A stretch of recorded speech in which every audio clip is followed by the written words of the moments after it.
Magandang araw ulit. Yung wawalisin ko pala, 4 na araw hindi ko nagalaw yung walisin na yan kasi ulan ng ulan, diba? Yung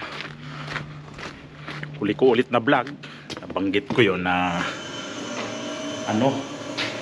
grabing ulan talaga nung kanina hanggang bago lang tumigil to. Yung kapaligiran namin na yan.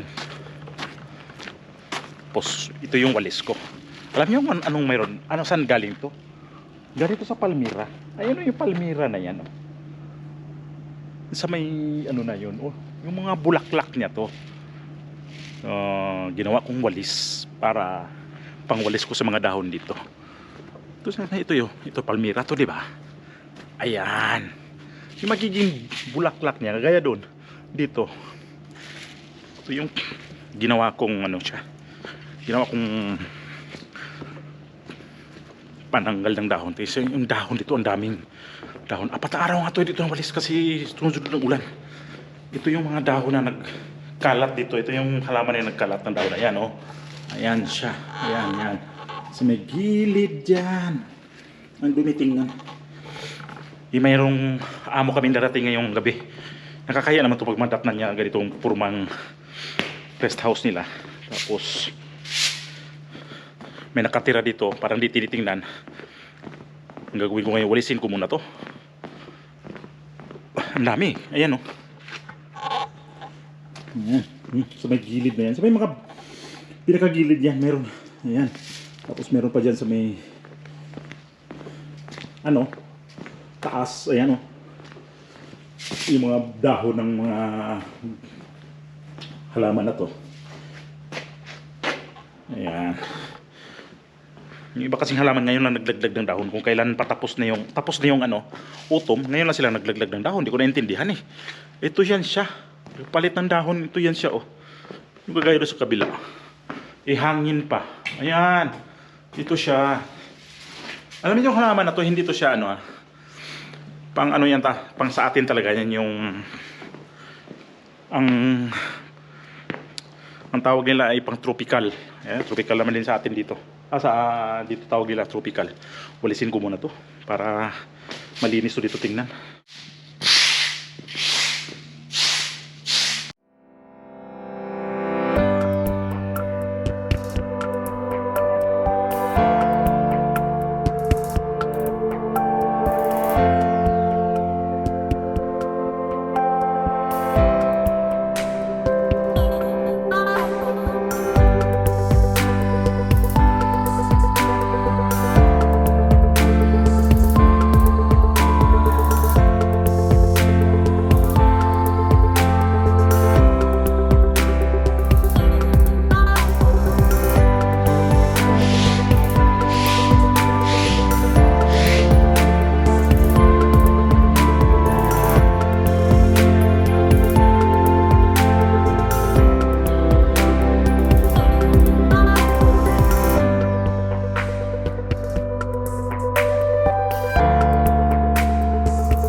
kun tutok.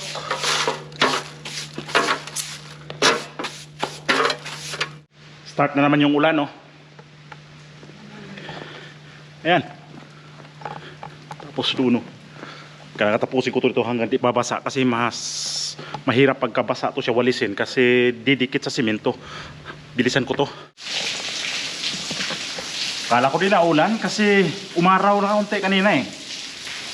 Tapos may prediction kasi na ngayong hapon titigil na yung ulan. Pero ito tuloy-tuloy pa pala. Buti na lang natapos ko na yan dyan yung walisin yung gilid kasi pag ganitong ayan, nabasa na naman. Pagka di ko nawalis yun kaagad, didikit, ang hirap tanggalin. Ay, ang hirap na naman pag hirap din magtrabaho ng ulan ha? Pero kailangan din naman ng ulan, wala akong magawa. At least kahit pa paano inulan nga kami. Ay naku po. Kaya dito ako sa may dito ko sa paso nakaupo. Ayan na. Nakaupo ako dito sa may pasong malaki kasi yung pala namin, yung tungkol dun sa ticket namin, sa yung pagbabakasyon namin, nakwento ko pala yun na, di ba utang namin yun kasi pag hindi kami kumuha ng maaga na ticket nung December pa, pag hindi kami nag-book kaagad ng ticket na nun, mas mahal na eh kasi magkano ang ticket pagka 1 month before na yung sakay mo sa aeroplano pag galing dito ay nasa mga kulang-kulang 2,000. Ano na yun so okay, ano na yan, balikan, vice versa na yun, yung kulang-kulang mga abot kulang-kulang 2,000 mga maglalaro yan sa 1,819 sa ngayon pagka may tendency pa na tataas. Tapos pagka kaya inagahan namin yun na nagkuha ng ticket kasi practical na lang tayo, di na natin yung natin na ticket natin na kukuha tayo ng mahal, kukuha tayo ng medyo malapit na. Ako naman walang akong problema kung halimbawa nakailang stopover kami kasi normal kasi yan pag galing dito sa Europe, wala talagang direct flight na halimbawa dito sa Spain galing ka papuntang Pilipinas, walang direct flight yan, walang Madrid to Manila na direct flight kagaya sa ibang bansa sa Amerika na mayroong direct flight yan na US to Philippines. Dito kasi sa Europe wala kailangan ka mag-stop over muna kung saan ka ang isang bansa. So okay lang sa akin yung bansa, mura lang ang pamasahe kaysa naman kukuha ka ng mahal. Okay lang sa akin yun na magkailang beses kami nag-stop over. Na na namin yan na kwentuhan namin dati na okay lang sa akin mag-stop over tayo ng 2 beses. Basta tipid-tipid lang sa pamasahe kasi kawa ang pamasahe namin dito. Kaya kami gusto namin na mura pamasahe kasi utang nga namin itong pamasahe na to. Hindi kami na direct luwa agad ng pera na malaki. 3 ba naman kami, malaki-laki din yung pamasahe namin. Ito yung pamasahe na sa ngayon na medyo mura-mura sa umuwi kami nung nakaraang mga taon pa. Kasi sa ngayon talaga tumaas naman kasi mayroon sila mga ibang mga charge yan na di natin maasahan. Kaya kumuha na kami ng ticket na yan. So pinili din namin kung saan ang ruta na medyo mura. Praktikal na lang tayo. Ang nakuha nga namin ay Madrid to Istanbul sa Turkey. Tapos Turkey to Manila. Tapos mayroon namang ibang flight din na Qatar. Medyo mahal ang Qatar. Mula dito sa Spain tapos Qatar to Manila. Mahal din yung UEA, yung United Arab Emirates, yung Emirates na eroplano, ang mahal din yan. Kasi mula dito sa over ka ng Dubai, tapos Dubai, Pilipinas. So, tayo kasing nagbibiyahe na ganyan na lalo sa ating mga OFW, tipid-tipid tayo. Di naman natin pwede na gagastos lang, lalo nagtrabaho lang tayo na pamasahe lang. May gastos tayo rin pagdating sa Pilipinas, hindi lang naman din ng pamasahe ang gastusan natin. Pagdating doon sa Pilipinas, walang trabaho tayo doon, kakain tayo doon, magbabayad tayo ng mga kuryente, magbabayad tayo ng ilaw, lalo pag may bahay tayo doon. So kailangan magbayad ka rin ng mga monthly dues doon. So tataas yan ng monthly dues doon kasi lalo pag kami doon kasi yung mga kuryente, iba na yung doon kami lagi, iba yung tubig kasi nandun kami naglalaba, naliligo, araw-araw na. Hindi kagaya na nandito kami na nakapara lang yung tubig na yan at saka ilaw. Kasi hindi naman kami araw-araw gumagamit yan. Isa pa yung pamasahe namin na kaya inutang namin yun kasi wala namang interest. Mas malaking bagay din yun na walang interest na pamasahe. At least kahit paano, tipid-tipid. Yun na yung biyahe namin, tipid. Sa bagay, yung kada pamasahe namin yan, kada uwi namin ng Pilipinas, utang namin yan sa amo, dito sa mga amo na to. Ang ano namin yan, inuutang namin, tapos bayan nga unti-unti sa kada buwan. Kaltas si Miray, kaltas din ako. Yun yung ano lang naman doon, maganda sa kaltas-kaltas lang. And then, pagka depende na yan sa magkano yung kakaltas nila sa amin. Minsan, dati, ang kinakaltas nila sa amin ay nasa 150 euro kada buwan. Yung bali 300 ang kaltas nila sa amin. Kasi tagwa 150 kami, 300. So, at least, di ba, na yung nakuha namin din na airline na yung eroplano na yun, yung Turkish Airline, medyo mura siya. Kaya pagka nag-ano ko lang sa inyo, tips ko lang din sa inyo na kung bibiyahe kayo habang malayo pa, tingin-tingin na kayo ng mga ticket ng eroplano. Halimbawa, kahit sa atin yan, Pilipinas, gusto nating na pupunta tayo sa ibang lugar, mag-eroplano. Malayo pa, book ka na. At least, di ba, na na nakuha mo ng mura siya. Tapos, yung dito, di pa namin na yan kung sa libre naman pagkain yan sa eroplano. Libre merienda, may mga merienda din yan sa eroplano. Depende sa haba ng biyahe. Kasi mula dito kasi sa Turkey yata, mga kulang-kulang 6 na oras yata ang biyahe. Kasi total, ang lahat na biyahe kasi papuntang Pilipinas, papuntang Manila to, dito sa Spain hanggang Manila, halos isang araw talaga ang biyahe. Kasi dati kami, pagka nag-Dubai, nasa Dubai mula dito, nasa 7, kulang-kulang 8 oras. Mga 7 mahigit, tapos 8 mahigit naman papuntang Pilipinas. Ganun kahaba ang biyahe. Pagod siya. Kaya pag naka-stop over ka, ka naman doon, makapahinga ka naman pag nag-stop over ka. Ang narinig ko pag mga direct flight kasi, mas pagod daw yun kasi hindi kayo nakababa, doon lang kayo sa aeroplano. Pagod pag doon ka lang sa aeroplano talaga nakaupo, tapos tatayo ka lang, mag-CCR. Yun lang talaga yung tayo, hindi ka naman kagaya sa barko na pwede kang tatanaw-tanaw sa mga gilid-gilid, tanaw sa dagat, sa aeroplano, wala ka namang matanaw doon, kundi dungaw ka lang sa bintana, makikita mo lang doon puro ulap. Depende kung dadaan ka sa mga bundok-bundok, makikita mo rin mga bundok, ulap, dagat, yan lang makikita mo pagdating sa nasa aeroplano ka na. Tapos boring, di ka naman masyadong maboring kasi mayroon naman silang mga pelikula sa aeroplano. Na-imagine ko na yung paano magbiyahe. Tapos manood ka ng pelikula, kahit may mga Filipino naman din na mga pelikula nila doon, tapos mga kung anong hilig mo doon. Sa iba nga pagka pa yan, pwede ka makakuha ng live pa, yung mga live telecast sa mga cable channel, mapanood mo pa yan. Pero depende sa oras. Depende sa oras yan na makukuha mo yung live telecast ng mga balita. Kaya dati nanood ako ng mga live telecast ng mga balita sa mga cable channel. Napanood ko pa yan. Pero pag sa mga medyo matagal na di na makuha yan. Tapos may mga pwede ka mag-music habang matutulog ka, kasi mayroon libre naman, may mga naman yan sila. May mga music pwede naman. Pwede mong kasi may headset yan na libre karamihan yan sa mga eroplano. Pwede ka pa-antok-antok, pa-pikit-pikit ng mata, naka-music ka. So yung pamasahe kasi namin ngayon ay nasa mga 1,200 ang kada isa sa amin yan. Balikan na. Kasama na, hindi pa kasama ang niya nata yung tax na babayaran mo.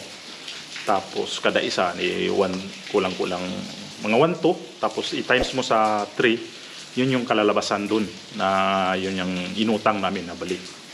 Tapos yun yung pangkonsumo pa namin pagdating sa Pilipinas. Kailangan naman doon, di naman din pwede doon na magpalibre ka ng palibre doon kasi nakakaya naman. Yung pahilig ka sa palibre-libre. Kaya na naman, may extra money talaga.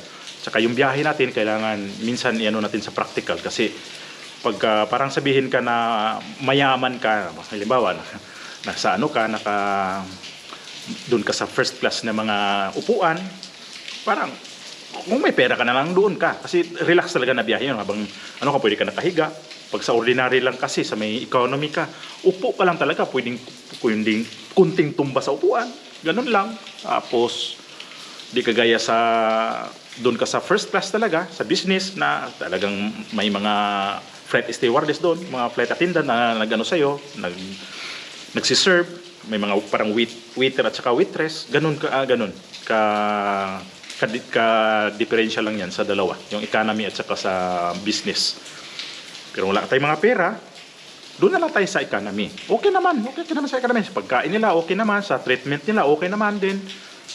Kaya, ano natin is, di natin i-ano natin yung, ang dami kasi nakikita ko dyan na medyo social ang mga di ba, nagbibiyahe, social sila, parang, makikita naman yan kahit lang sa atin sa Pilipinas. So sakay ka nang sa airport, makikita mo iba-ibang mga estilo ng mga tao na sasakay ng eroplano. May mga parang class sila, mayroong super ordinaryo, mga ganun na tao na sumasakay sa mga eroplano kaya nagbibiyahe. Kahit sa barko, mayroong mga ganun na super arigla ito, yung mga ganyan sa damit, naka-jacket pa yan, kahit sobrang init, naka-jacket ng bonggang-bongga. Kailangan kasi pagka magbiyahe rin, komportable tayo sa mga pananamit. Yung mga simpleng t-shirt, mag-short, magka-chinilas, maganda yun kasi lalo sa mga dadaan ka sa mga airport na tanggalin yung mga sapatos. May ganyan dadaan ka sa mga ibang airport, mag-stop over kami. May tatanggalin yung sapatos mo, tanggal sa sinturon. Lahat ng mga coins ilagay doon sa may mga parang tray doon, mga wallet, cellphone, pulseras, mga ganun na doon yan. Kaya mas maganda na simple ka lang talaga na kung maaari nga lang yung mga lahat ng mga wala kang munang relo, wala ka munang mga sinturon, pwede yun na kung hindi naman kailangan maglagay na sinturon, wag ka na magsinturon para wala ka naman masyadong tanggalin. Tsaka sapatos mo kailangan yung mga madali, mga chinilas nga. Bulol na ako. Yan, tumigil na rin yung ulan. Tayo dito banda. So ganun lang kasimple. Ganun lang ang simpleng biyahe para huwag naman yung sobrang bonggang-bongga. So yan yung excited na nga ako sa namin bakasyon kasi sa tagal ba naman? 5 years ba naman na halos kaming hindi nakatapak ng Pilipinas nga. So ito yung vlog ko to na lang. Tip lang po sa mga nanonood nito na kung paano ba ng kunting biyaheng simpleng biyahe. Muli, Edgar Mejorada, maraming salamat sa iyong pagpapanood. God bless po sa ating lahat.